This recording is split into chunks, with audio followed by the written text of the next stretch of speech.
Hi, everybody. I am Brooke Walker, and this is Conversations with Brooke. I wanted to give you guys a little bit of an idea why I started this YouTube channel. I also want to kind of tell you my backstory, why I'm doing this, who I hope to help in creating this, and kind of how I've been on this journey to create this and how I got to where I'm at. So I'm creating this channel really to share information. So one of the things quickly on my background is, and I'm going to tell you more about it, is I spent more than 20 years being raised in a cult, probably over 25 really. And coming out of that, I've always had a very amazing ability to find ways to get through things and heal from different things. And so when I came out of that experience, and I'll share that when I did come out, there was several leavings, and when I did finally come out of it, it was still a couple years before I even actually called it a cult, because I didn't even realize it at the time. What I found as I have gone on this journey to try and heal myself, to try and heal my family, to try and heal my relationship with not just my parents and my siblings, but also my children, is that I had a lot of gifts in being able to navigate these things and help other people to do the same thing. And so my goal is to create a space for people who've come out of religious backgrounds, sects, or cults, and heal from those experiences based on what I've been through. So when I was about 8 years old, well, almost exactly 8 years old, pretty much my 8th birthday, my family moved to Arizona and we joined a community. And the community that we joined, it had a combination of different things. It was not a specific religion. A lot of people are familiar with different ones that people have joined. Mine was not one of those. People always ask me that question, so I always like to let people know that it was the people who created it. The woman was a medium, and then they ascribed to some different types of. They used to do a lot of workshops, relationship workshops, and and it was very similar to EST, which some people are familiar with and some people aren't. It's also similar to Landmark Forum. It was not either of those, but if you had to compare it to something, that would be something that it was like. And what they also did, so they had a spirited trance, which was a regular part of what we would do. They would also do regular meetings where they would get everybody around of different ages and everything, and then they would do something called processing people. It was very abusive. There was a lot of alcohol involved, and I had so much stress by the time that so we moved when I was 8. There was a lot of expectations. There was a lot of, the hierarchy became clear shortly after we joined. It was monogamous based. But by the time I was about 13 or 14 years old, I started getting migraines. And it's pretty common to begin having physical effects of emotional stress, and I did. Then, as we grew up, we were put in relationships, so our relationships were somewhat chosen for us, not completely, but it's kind of becomes difficult to explain almost. But my older sister and her friends and things like that, there was a lot of processes where they were told that they were not allowed to choose their relationships. There were different ones who were put in specific relationships. The teachers who created this community, or the leaders, they had put all of their children with men who were almost twice their age. So they pretty much were all married to somebody who was about 20 years older than them. And then, so as I grew up and I was a teenager and stuff, I was often told, you don't get to choose who you marry. You will be told who you marry, and, they had it, and it was their version of soulmate. So the idea was that you would be told who your soulmate was, and if you're told who your soulmate was, you'll spend a lot less time creating relationships that are not meaningful, basically. So by the time I was 17, there was a guy who had come from outside because his brother had gotten involved. That's another story for another time because it's a long one. And I was told to come over and meet him. I knew that I wasn't indifferent to him, but I also didn't think that I had a choice about who I was going to be in a relationship with. So me and him ended up getting together, which included, within weeks, we were living together, and I was having to take care of him. I had to make him lunches every day, to go to work. I mean, there was a certain expectation. They always preached like it was a very feminine-based teaching. It was not. It was very male-based. By the time I was 19, I had my first child. And by the time I was 21, I had my second child. And then by the time I was 22, my husband left me because we were in a cult. Now, honestly, I didn't know it was a cult. I didn't acknowledge it was a cult, and neither did most of the people in my family until years after I got out. Even after leaving, there was a lot of times where we called it cult-like. Like we would acknowledge that it was weird, but like, let's not go so far as actually calling it a cult. I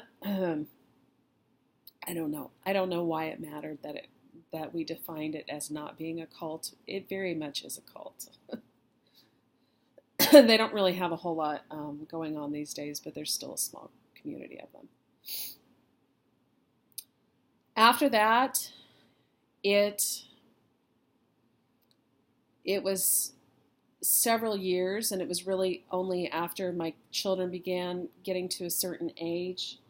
My grandparents had always offered all of their kids, and I'm a middle of 5 children. They'd always offered all of their grandchildren that they'd pay to send them to school. It was not to college, and it was not anything any of us took up, unfortunately. I didn't really realize what that was, because when you grow up in that kind of environment, you don't see things very clearly, because depending on the level of the depth of the cult that you grow up in, you're very, we were never not relating with other people. There was a lot of family businesses, and all those family businesses were, we had a construction company. My dad was an attorney. I think a lot of people think that if you're in a cult, you're probably uneducated and living in the backwoods somewhere. That's not how we were. A lot of the people in this environment were very well educated. People who had graduated, my dad graduated from Dartmouth, and he went to law school at University of Texas.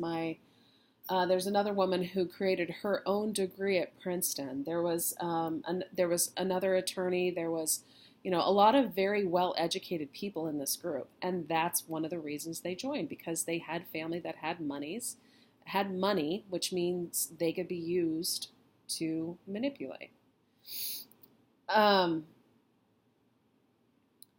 So when I hit about 30, and my kids were becoming a certain age, and there was a few things that happened in between, but once I got to about that age, I was having some much more serious health issues, and I'd gone through a pretty rough relationship and a rough breakup, and I began having heart problems, and I was working 3 jobs, making no money at most of them, barely able to get by with raising my kids. My ex paid child support fairly consistently, but there was a few times in there that it wasn't. But I was, definitely struggling to get by. I wasn't at the time, I didn't have anything more than a high school diploma. I had worked a few jobs of different types, but nothing that was, going to create a career for me. So I decided I was going to go back to school because there was like these little wake-up calls over time. I had seen how other single women within this community had been treated. And it was really shitty. And the one thing that I had decided around that time is that I was not going to be financially needy.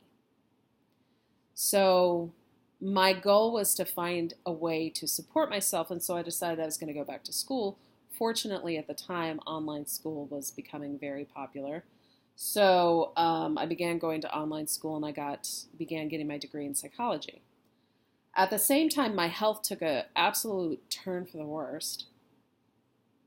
I was working and I was cooking at a restaurant, and I had fainted during our dinner rush, this is a steakhouse. And I fainted, and if you can imagine all these hot, flames everywhere, flames, knives, and everything else, if you've ever been behind a line in a kitchen. And I had been going to a doctor. They had been putting me on antidepressants. They had been putting me on all this different stuff. My kids still remember it. It was a really hard time.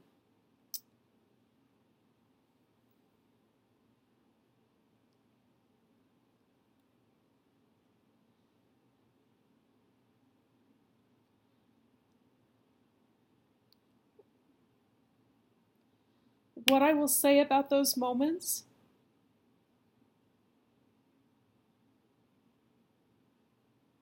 those are the moments that make you change and make you get out of that stuff. So I didn't know what was going on with me. I was going to the doctor. I was sleeping 12 hours a day, and I was exhausted. And I was raising 2 kids by myself. And I'm in this community that I've been told my whole life is my family. And I didn't feel like anybody was there for me, including my family. I didn't feel like my siblings were there for me. I didn't feel like my parents were there for me. And it was honestly that level of alone was what was one of the first, and the health issues was one of the first catalysts that got me out of, that got me the fuck out of there for the first time. So I was going to the doctor, and I was having heart issues, and I was fainting, and the doctor basically said that I had something called PAT, which is a type of tachycardia. I ended up having to get heart surgery for it. But at the time, I knew enough to know that health issues are bigger issues and health issues are emotional issues. So at the time, I knew that I needed to look at the fact that my heart was broken. And I also was in this, I had decided that one way or a fucking another, that I was not going to be where I was at that moment, and that I was going to create something really, a better life for me and both my kids. And my kids at the time were probably, I think, 9 and 10. My kids are about 15 months apart. Oh, exactly 15 months apart. um, so I started going to school, and then I decided I was moving. And I moved outside of little shitty Payson, Arizona, which I had always hated anyway. And I moved to Austin, Texas, which was where I was originally born. I didn't know anybody there. I have an uncle there, but we weren't close or anything. I didn't know where I was going to live. I didn't know. We ended up finding a place to live. We flew out there and found a place to live. And borrowed money from my grandparents and just took off and left everything that I'd known my entire life. It was the first time I left, and it wasn't the last time I left. I went back after that because if you've grown up in something that's that ingrained within who you are, it doesn't just overnight leave you. And so I immediately, when I first got out, it was an incredible amount of relief. But at the same time, I still didn't recognize it as being a dysfunctional community and environment. I didn't recognize that other things outside of it were not that negative. I loved Austin, but I've always loved Austin. I mean, who doesn't love Austin, Texas? But at the same time, too, because of everything that I'd been through, and I still was having difficulty finding jobs that paid better. And I was also still having difficulty, I would date occasionally, but I always felt like I had, failed all these relationships. And at the same time, the kind of people that I dated were not very quality people because what you attract in your life comes from a lot from what you've been through. So if you are comfortable in if you've grown up being abused and having dysfunctional relationships, that's a comfort for you. So you're likely to create more abusive, dysfunctional relationships. And I did. Until you begin healing that is typically what you're going to bring into your life, not to mention the fact that I had an incredibly low self-esteem, mostly non-existent. So moved to Austin for 2 years, had a lot of family stuff going on, didn't ever have enough money to really come back more than once or so. And I sent my kids back for a little while. My relationship with my parents was strained. I didn't have much of a relationship with my siblings at the time. So then it was in and out, and it was kind of always in and out. And a big part of that is that was on purpose by the leaders in the community. And the reason that they would do that is because if they strain your family and they strain the relationships in your family, you're less likely to leave. That is a type of control. If your family is consistently in havoc and dysfunctional, then you're less likely to get out of there and do something that's healthy for everybody. And it's a way to manipulate money, too. So 2 years later, I moved back to Arizona and jumped right back into all of it. Ended up moving back into one of the houses of the people who led it, with a dysfunctional relationship that I brought from Austin. He was very emotionally abusive, but again, that was what I'd grown up with. Not my parents so much, but this environment was incredibly emotionally abusive. So for me to get in a relationship that was like that was pretty expected.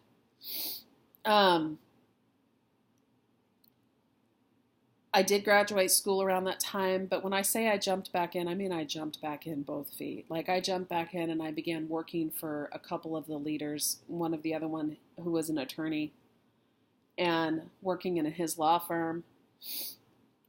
And then from there, I was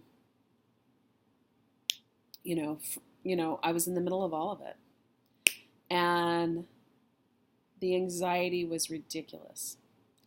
And I was having chronic migraines at the time. So, like, I had healed from the heart stuff, but I still was having all these different, I was overweight, which has always been something that's been a thing for me.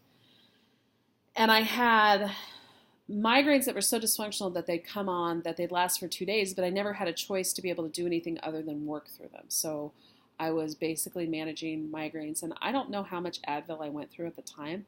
I just want to tell you that Advil was, I lived off Advil. And I would try to go exercise, and I would just be a train wreck, and as soon as I exercised, it'd put me into a migraine. So I was like on this vicious cycle. Plus, I was in this bad relationship, and I was back in the cult. And so then I, pretty much around that time, I was, luckily, the attorney who was one of the leaders, luckily, his business tanked, so I had to go get another job. And I had just graduated, and I had graduated school, and so I ended up going and working for a chiropractor, and that was like a huge catalyst to help me get my health back together. It helped me with my migraines. It also exposed me to a lot of the stuff that I had grown up with in a non-dysfunctional way. So I had grown up with learning that your health affects, that your emotional health affects your physical health. But it was always in this very shame-based way. Instead, here I get involved in learning about these environments, that how your emotional health, but in this really loving and kind way. So I began to work on that. I began to work on my nutrition. My nutrition was the way, my relationship with food had sucked. And part of that came from, there was a lot of times growing up outside of Payson and when my kids were young, one of the things that they used to do to keep things down. So when I say, like, we were financially there was a time when everybody was financially merged. So it didn't matter that my dad was an attorney and so just worked at a restaurant. All the money went together to pay everybody's bills. And so one of the things they used to do is they would order massive amounts. They would order food from Kraft and the food trucks that used to deliver to restaurants, and then they would divvy it all up. So we would have a box of food that was delivered to our house once a week. We got nothing more than that. If you needed anything outside of that, there was a little room that we could go to that had things like flour, bread, and like basics, like, commodities, more or less. And that was it. And you had to, sometimes you'd have a box and it would come with 3 apples, and you had 6 people in the house. And so either everybody was, fighting for the one fucking apple or the couple apples that you got. And then it was also trying to figure out how to make a couple pounds of chicken last you an entire week. So learning how to have I can cook something from nothing. And that's a great skill that I learned from that. But learning how to heal that relationship with food has been a big thing for me as well. Learning how to become healthy and enjoy my health has been another thing, because everybody smoked and drank my entire childhood. I mean, it's funny because my dad was a marathon runner when I was younger, until we joined this community, and then he stopped doing that. Now he had some hip problems too, so he's had a hip replaced and stuff. So that was part of it. It wasn't just joining, but definitely, health was not something. Physical health was not something that was promoted at all. Smoking and drinking was promoted heavily. In fact, you better be smoking and drinking. There was alcohol. There were several people who were raging fucking alcoholics, and that was promoted. So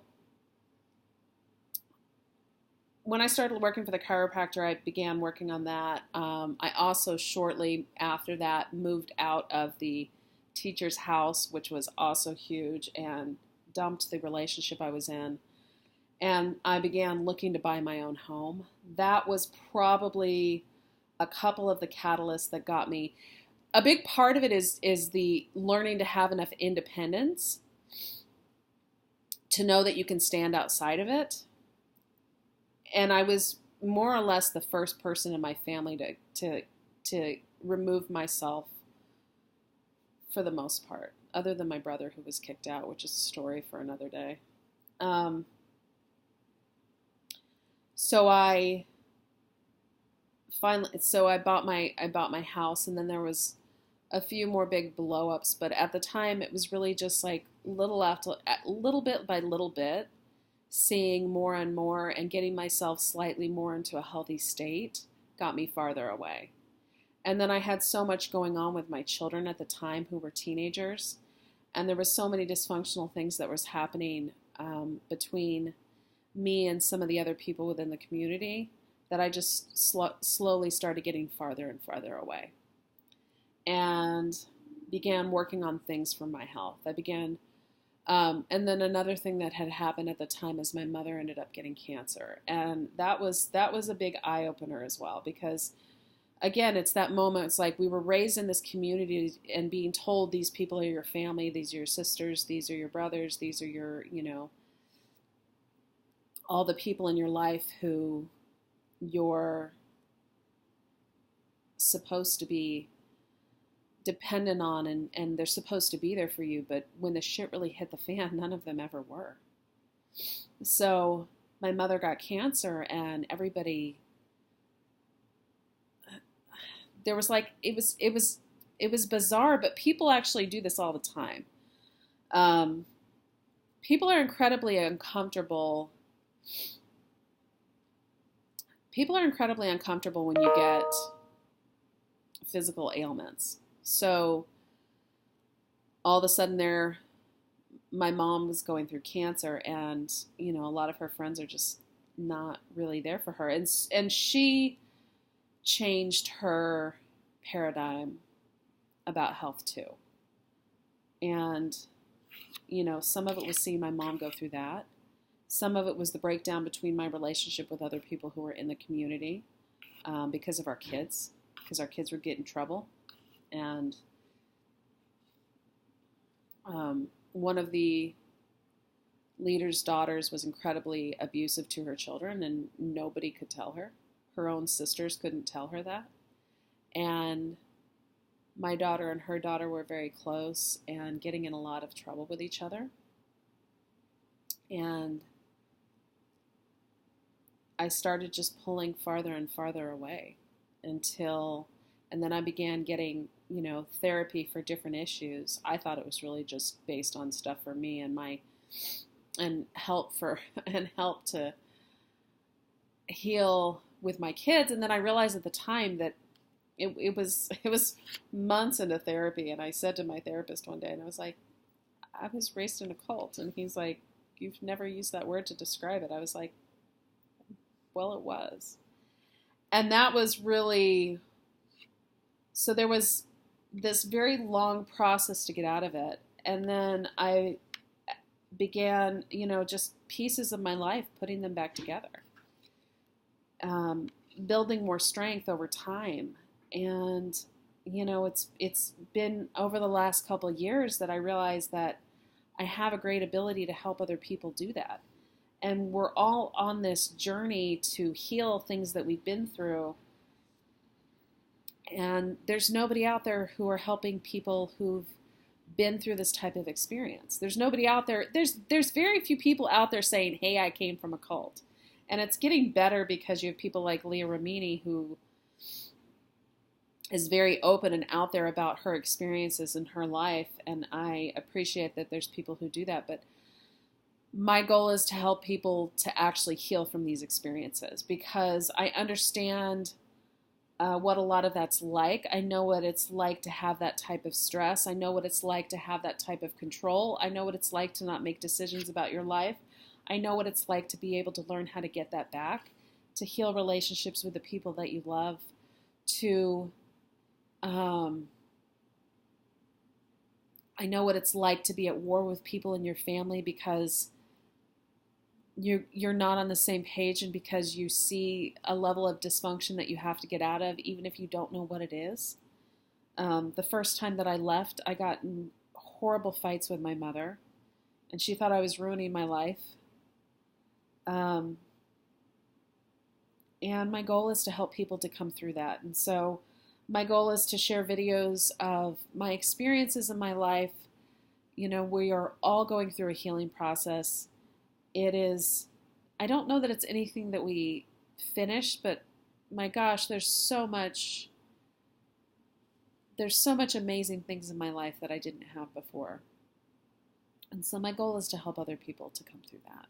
So thank you for watching this video, and I hope you guys have an amazing day, and hopefully we can connect, and hopefully if there's something I can do for you, I can. Make sure to check out my website, which is 100yearsofbliss.com, 100yearsofbliss.com. I have a quiz there if you're interested in taking it. Love to have you do that, and have a great day.